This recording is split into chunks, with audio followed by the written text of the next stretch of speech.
Behold, a gateway to your own past, if you wish. If it were done. When 'tis done, then 'twere well it were done quickly. If the assassination could trammel up the consequence and catch with his surcease success, that but this blow might be the be-all and the end-all. Here.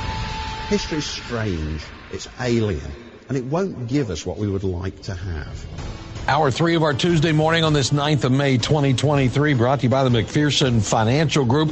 Thanks to you for spending your time with us on 92.7 FM, 1240 or 1350 AM, and of course, the iHeartRadio app, wherever you may be listening. You want to see what's in play today? Head to BillMick.com, where we've got links there for you for Dave Bowman, Plausibly Live, Dave Bowman's podcast, and Dave Does History, his bibliography of the things we discuss on these days.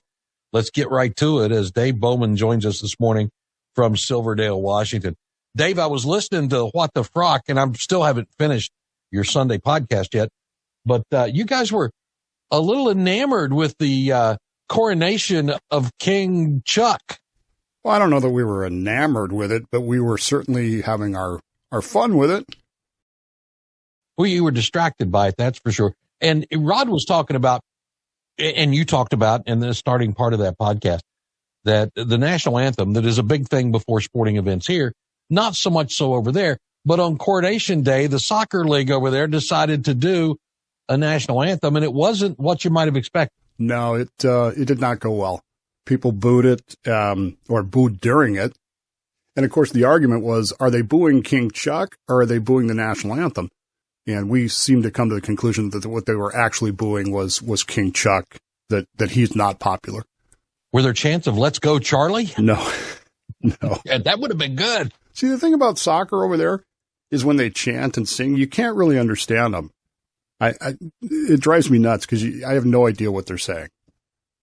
They might as well be, Bill, speaking Spanish because I don't understand it. Yeah, I'm with you. Then the few words I do understand, I probably couldn't use on the radio, and I wouldn't know what I was being fined for if I did. Right. That's the way it goes. So there we go. How do you, very true. Where are we taking us today? British-American rivalry and in interesting ways, it appears. How do you feel about Shakespeare? Do you like Shakespeare? Are you a Shakespeare fan? I mean, can I quote you things? No, not really, but I have enjoyed the Shakespeare that I dabbled with in school, sure. There was a time in this country when... More of a Chaucer guy myself, and I know you are too. Yeah. There was a time in this country when Shakespeare was... He was the entertainment in this country. There are written stories about miners in California, people digging for gold in California. And the way they would entertain themselves is by performing spontaneously from memory Shakespearean plays for each other. So they would just drop everything and put on a Shakespearean play.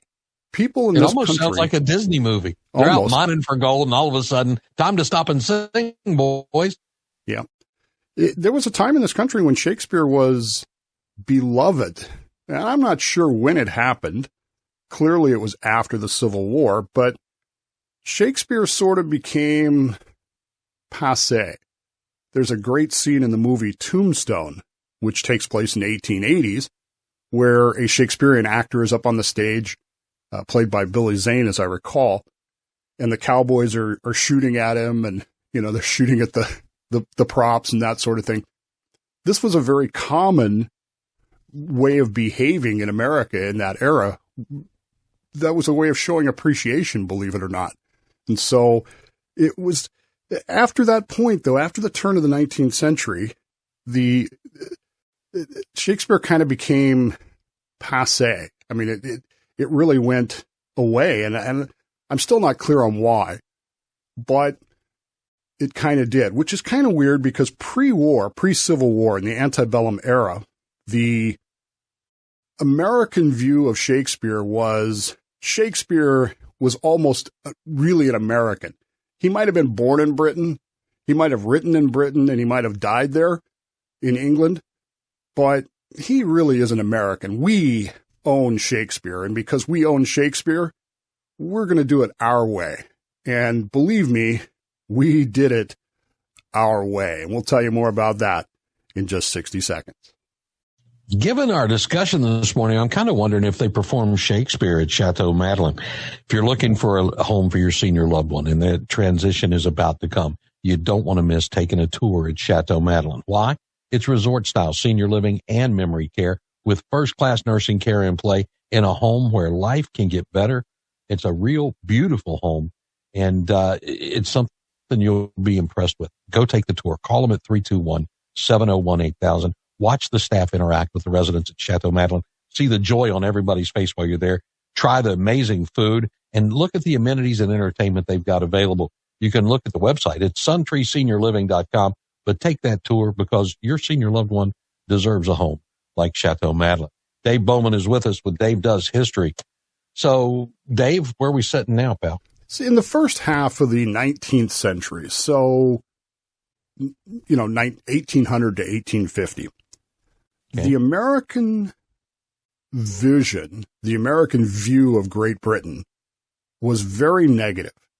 That's hard for us to understand today because today is one of the multiple VE days, and we're used to being allied with Britain. We're used to being friends with Britain. We're used to being our American cousins or British cousins or whatever. But in the first half of the 19th century, that was not the case. Number one, we fought a war against them in 1812. We disagreed with them. There were multiple disagreements with Great Britain over a lot of things. But our view of them was very argumentative, almost ready to go to war at the drop of the hat. In fact, at one point, the Oregon question, which led to the famous phrase 54-40 or fight, which is our position that the boundary had to be at latitude 54-40.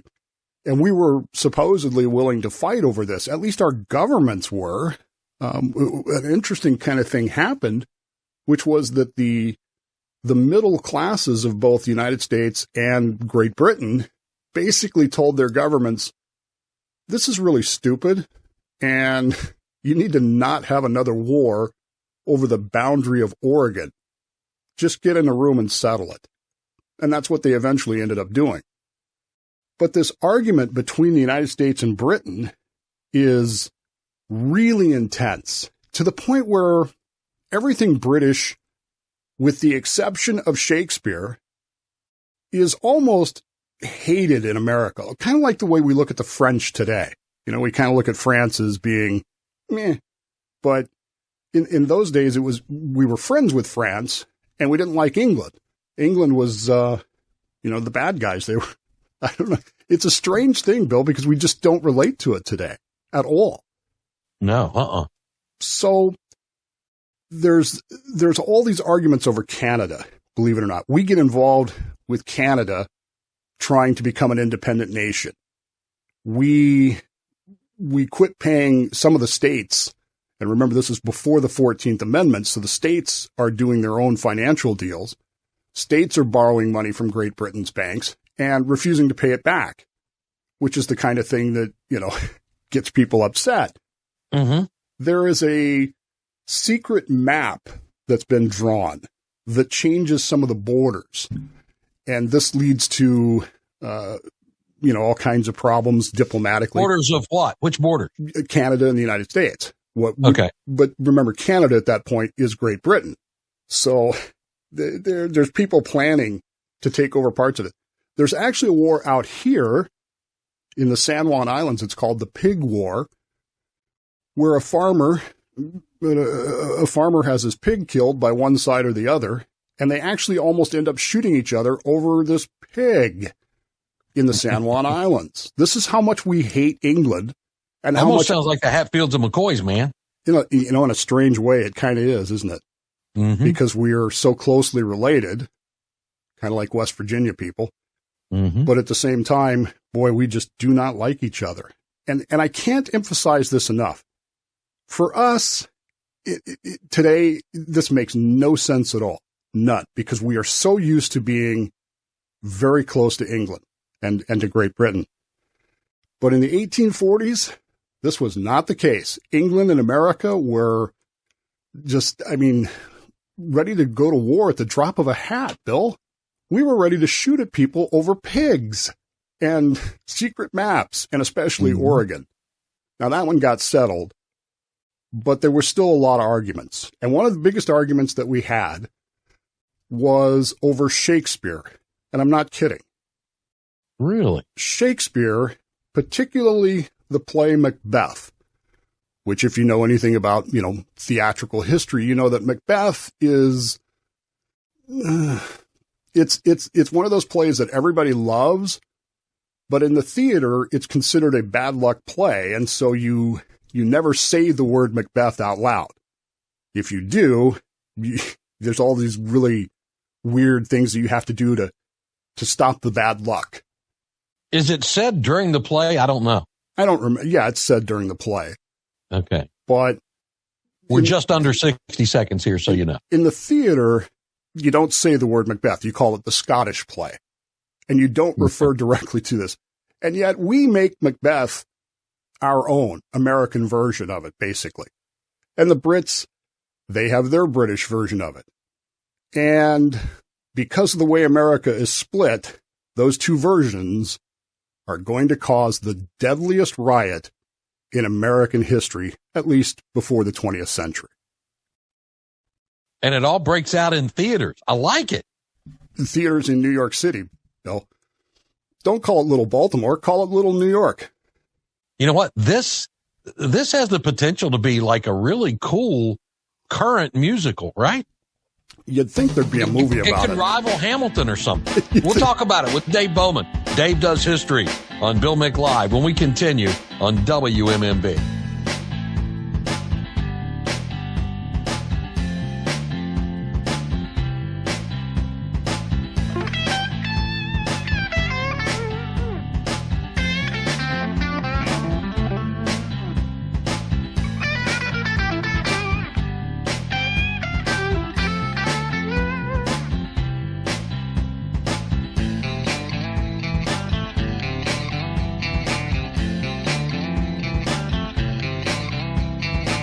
Dave Does History, our weekly journey through the Wayback Machine.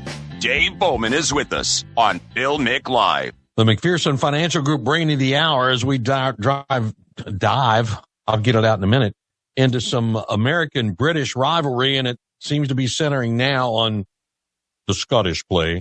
I'll say it, Dave. Macbeth. Nah. I'm not going to do all the weird stuff that they do because I don't care. I'm not an actor. Yeah. It's like the coronation. We don't care. Go ahead. Have a king. We don't. You didn't watch any of it, did you? I did not. It's so bizarre. The only reason I watched the replay, I did not watch it live. I watched the replay because I knew the BBC would be carrying it, over and over again. The only reason I watch it is because I love Westminster Abbey. So. Okay. That's the only thing I was looking at. That and the fact that her crown, Camilla's crown, certainly looks bigger than his. I saw you being fascinated, and I don't know, was Rod onto something? Does she have a smaller head? Maybe. I don't know. Neither one of them looked very happy. I can tell you that. He does have those sausage fingers. So there you go. Yes, he does. So catch What the Frock, the podcast Dave and Rod do on Sundays. You'll find it at the DaveBowmanShow.com. It's interesting and fun. Yeah. So here we are, Bill. It's the year 1848, and Americans, especially New Yorkers, are really not sure what the word for it is. I guess divided. In fact, there's a phrase in America in the 1840s called the top 10. And it refers to the top 10% richest people in America and how fancy they are and how separated they are from the rest of Americans who are not in the top 10. But it's America. So even the people who aren't in the top 10 have kind of taken on this affectation of being as if they are just as good, and I'm doing the air quote thing here, good, as the top 10 people. They dress very fancily. They act very snooty. And in New York City, the rowdiest of these people now live in an area known as the Bowery, which you've probably heard of at some point. The Bowery is a neighborhood in New York that is very rough and tumble. But it would seem odd to us if we were to get into the DeLorean and go back then, because people are wearing top hats, they're wearing coats and waistcoats, and I mean, it's just this really strange thing to our eyes and ears. But they are also very poor compared to the top 10%.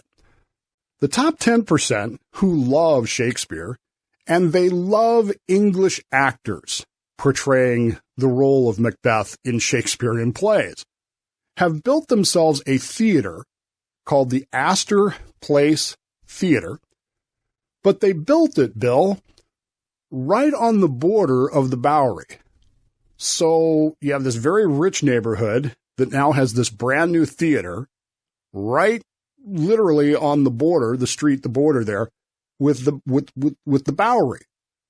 And they've made this theater so that poor people can't really go because it has dress codes. You basically got to be in a tuxedo. You have to have white gloves.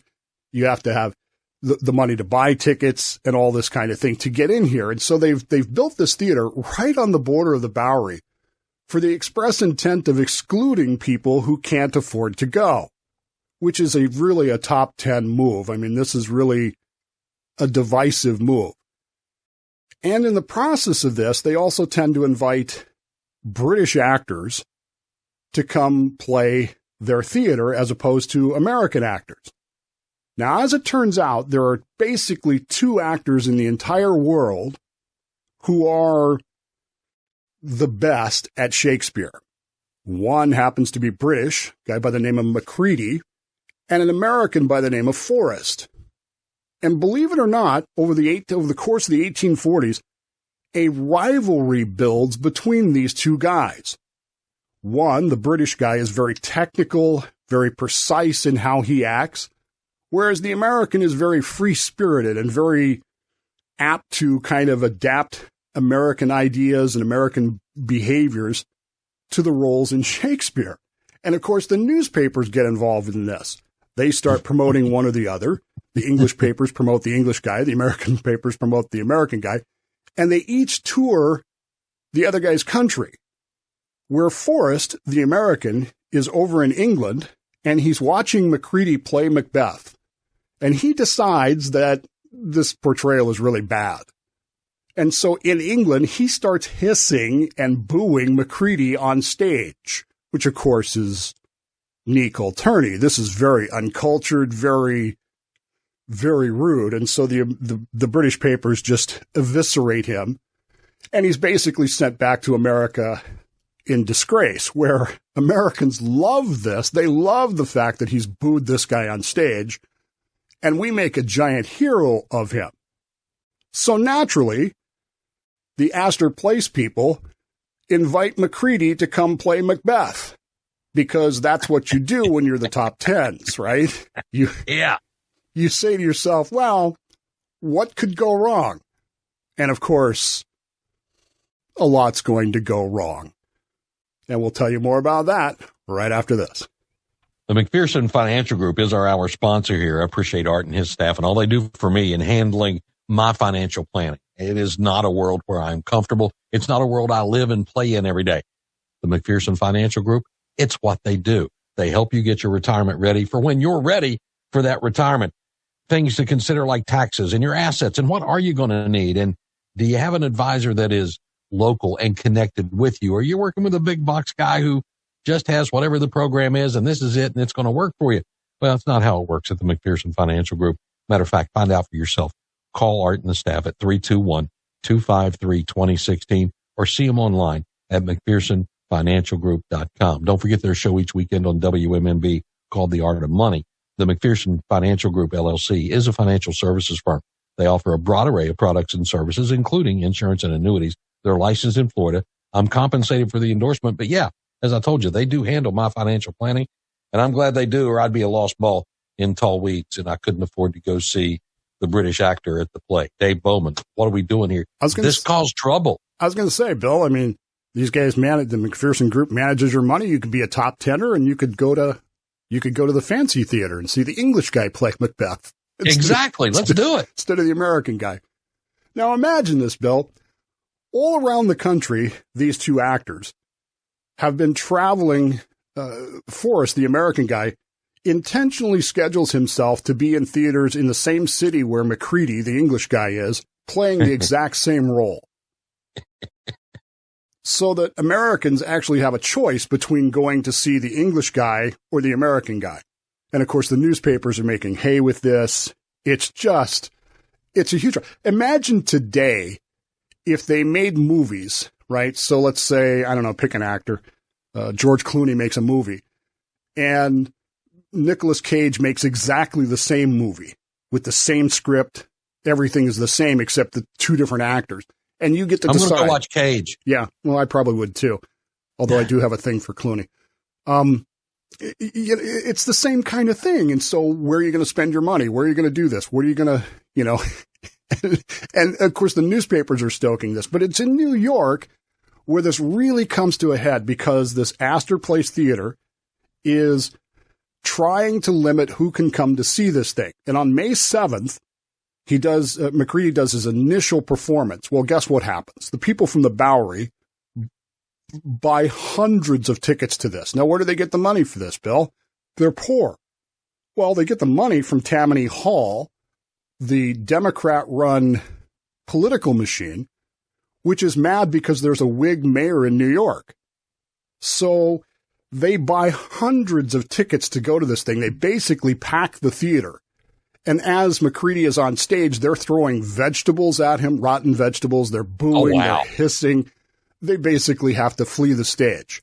We've got 20 seconds here, Dave. And he says, I'm not doing this, but he gets talked into doing one more show on May 10th. We'll see where it takes us as Dave does history on Bill Mick Live with a little bit of a twist. Bring in the actors. Yeah, they're always a solution, right? We'll find out when we continue on Bill Mick Live.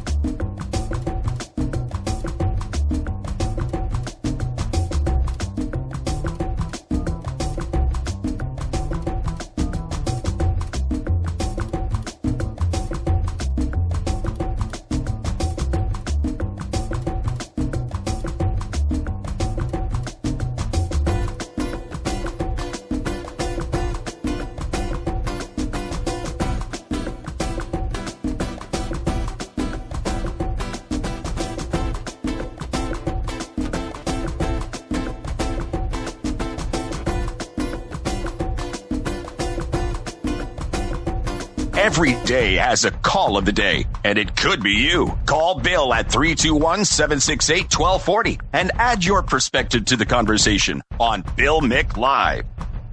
Dave Bowman. If I push that other button, I get to talk. Dave Bowman with us with Dave Does History on Bill Mick Live. Call of the day yesterday was Brett in Indialantic with a great observation. And matter of fact, that's part of the comment that he made. Gender is observed, not assigned. And that made it the call of the day yesterday. Who knows what today's call of the day is, and we've still got room for you if you want to talk a little history with Dave Does History on Bill Mick Live. So we've got one more play for this British Macbeth actor to perform. He agrees to do it, Dave, after they were already throwing vegetables at him in his last performance. He's ready to leave town. I mean, he's like, why in the world would I do this? And there's a petition amongst the top tenors, the people that run the Astor Place Theater, and they're like, no, dude, this was an aberration. Most Americans aren't going to behave like this, so don't worry about it. So another show is scheduled for May the 10th, and the Bowery makes it clear. All of a sudden, there's handbills being printed, Bill. And again, how do poor people do this? Well, they're not. Tammany Hall, the Democrat Party, is doing this. They are stirring up this anti-British, this anti-English hatred over this whole thing. And of course, you've got a Whig mayor who's, he's caught between a rock and a hard place. What do? The police inform him, look, we don't have enough of us. If there's another incident like this, there's just not enough of us to do anything about this. And so the mayor, on May the 10th, calls out the militia, the New York State militia, which, again, remember, before the Civil War, that was the army. He calls out the militia to help maintain order. Well, everybody shows up at the theater before the start time, and the Bowery boys, the people who are, not the top tenors, are really upset about this militia being called out. And they start throwing rocks, flagstones, stuff from the roofs. They start and they try to set the theater on fire because they're really upset about all this stuff. The militia doesn't really know what to do. The police don't really know what to do. And this thing just keeps getting worse and worse and worse. And of course, the performance is ultimately canceled after everybody's already inside. So all the audience is inside, and they've limited who can be there now. So there's none of the Bowery boys in there, which is part of the problem. They're upset about that. And the militia finally decides, you know what, this is too dangerous. And so they fire a volley into the air. Theoretically, this is supposed to break up the crowd. Well, of course, it doesn't. It just enrages the crowd, which then surges towards the police and the militia. And in one of the most tragic incidents in American history, the deadliest riot in American history before the 20th century actually takes place. 21 people are shot dead by the militia and the police. Between 50 and 70 police officers and militia members are injured. None are killed, but some are injured in this whole thing. And this whole riot breaks out basically over Shakespeare, over Macbeth, the worst luck play in the history of plays, and the tensions between rich, poor, Democrat, Republican, Whig, as they were called in those days, and the basic idea of who can go to what, where, when, and how, and why. And you end up with the deadliest riot in American history before the 20th century, obviously, but over Macbeth, Bill. And it makes you wonder, what the heck, I guess. This ends up, by the way, this actually leads to the militarization of the police in New York City. The police become much more like the militia after this. And this is going to lead further downstream to more violent riots and violent conflicts between police and the less fortunate in America across the board. This is really the start of the militarization of the police. May 10th, 1849, the so-called Astor Place riot over the play Macbeth. How interesting is that? And we're back with Dave Bowman in just 60 seconds. You want in, now's the time. 321-768-1240. This is Bill Mick Live. Bill Mick Live on demand on the iHeartRadio app and at the podcast section at BillMick.com. All 3 hours of the show, our McNugget that airs at 5:30 during Sean Hannity, our call of the day. And yeah, Dave does history also, making the podcast every week here on Bill Mick Live.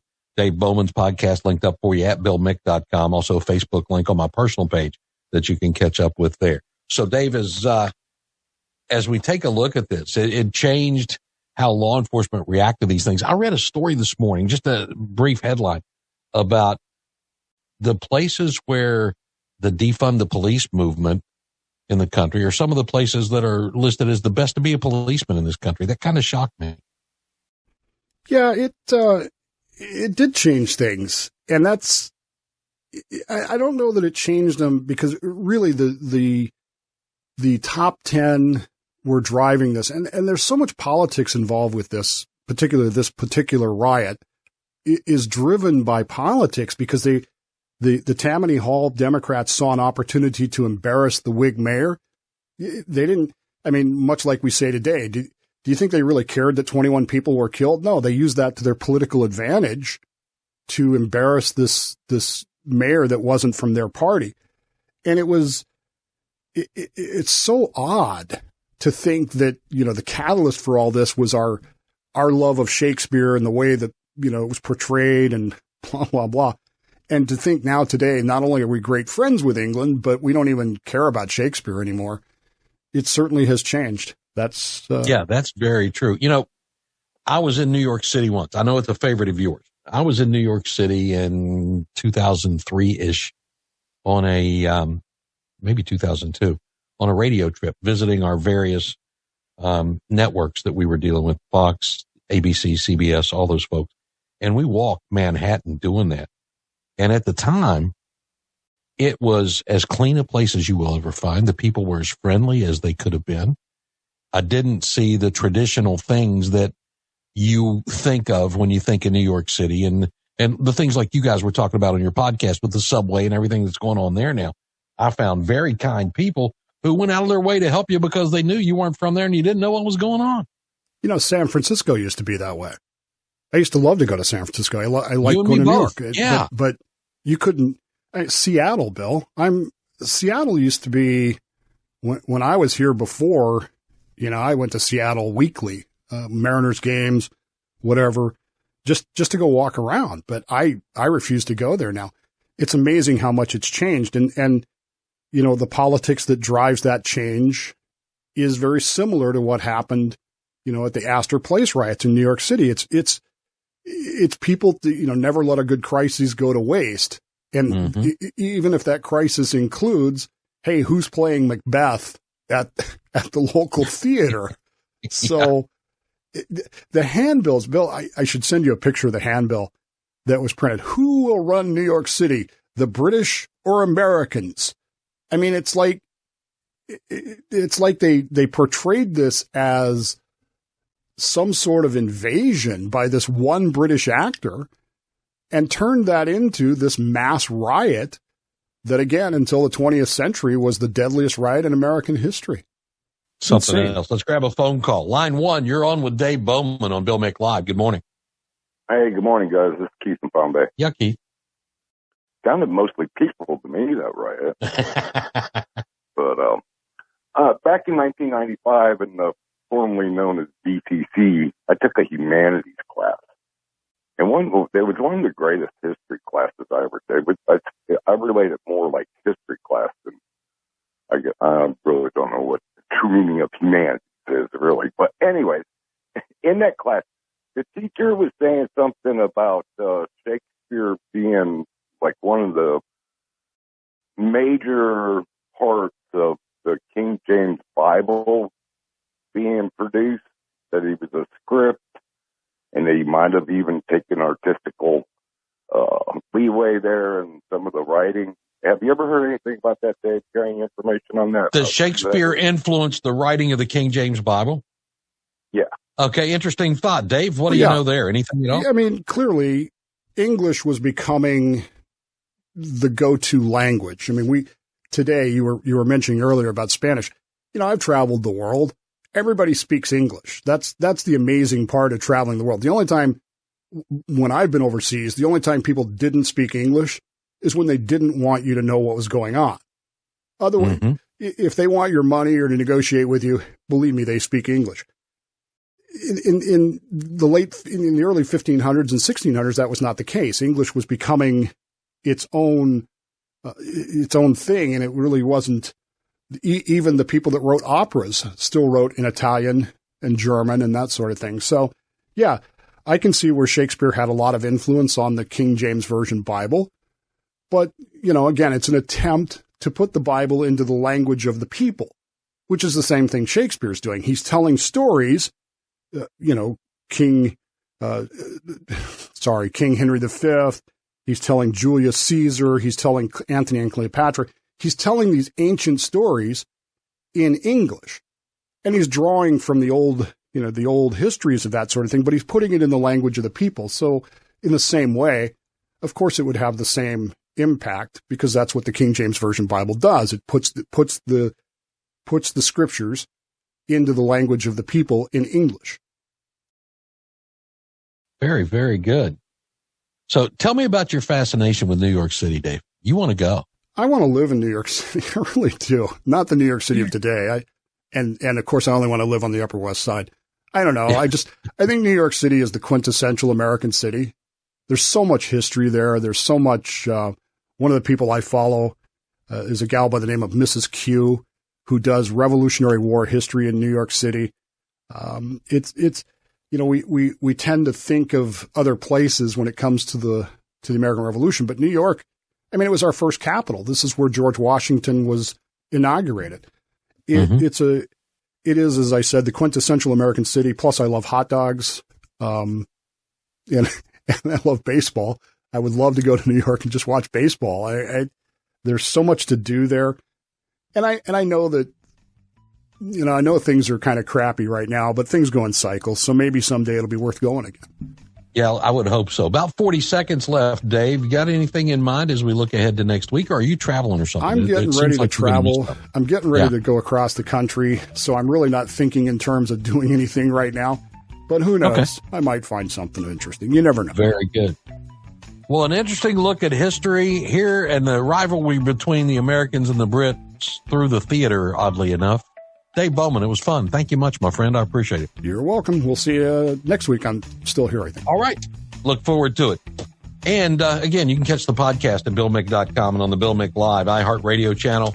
Wide open Wednesday tomorrow. Thank you to the McPherson Financial Group. They made this hour of the show possible. I'll see you in the morning at 6.